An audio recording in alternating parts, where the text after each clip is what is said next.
আমাকে কি ফকির ভাবছিস? গুরু, আগে তো আপনি ফকিরই ছিলেন। শালা ফকিন্নি, আগেও আমার কাছ থেকে 150 টাকা নিছস। বাবা আমারে বাঁচান। এই আস্তে কথা বল বর্ষ। বাবা ধ্যান করতেছে এখন। তোর কি সমস্যা বাবা সেটা জানে? বাবাকে আমি বলতেছি সব। বাবা, আপনার রুগী আইছে। কখন হইছে বৎস? গতকাল। বাবা আমার একটা প্রেমিকাও টিকে না বাবা। একদম ঠিক জায়গায় আইছো।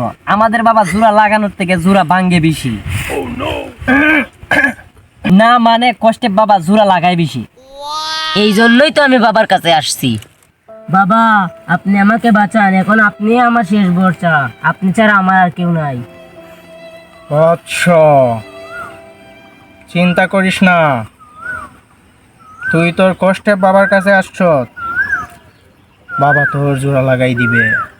বৎস, তোর হাতটা দে।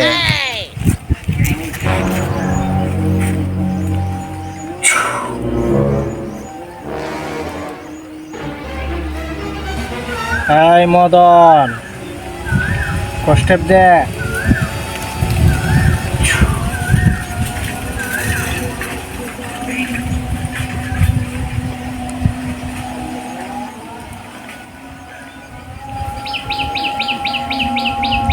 বৎস,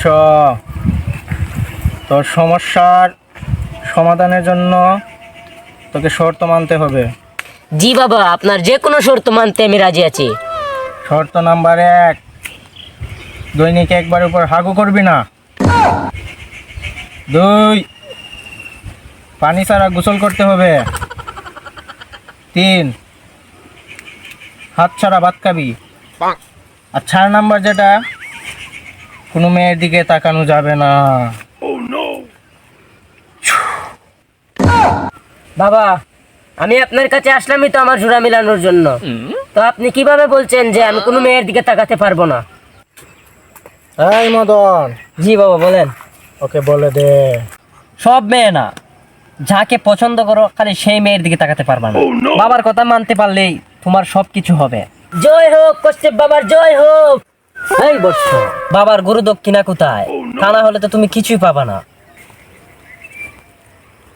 এই নেন বাবা তোমার দক্ষিণা। এই বৎস দাঁড়া, আমার এমনিতেই অনেক টাকা পয়সা। আমাকে কি ফকির ভাবছিস? গুরু, আগে তো আপনি ফকিরই ছিলেন। শালা ফকিন্নি, আগেও আমার কাছ থেকে 150 টাকা নিছস, আবার আসছিস টাকার জন্য? তোর সাথে ব্রেকআপ। না,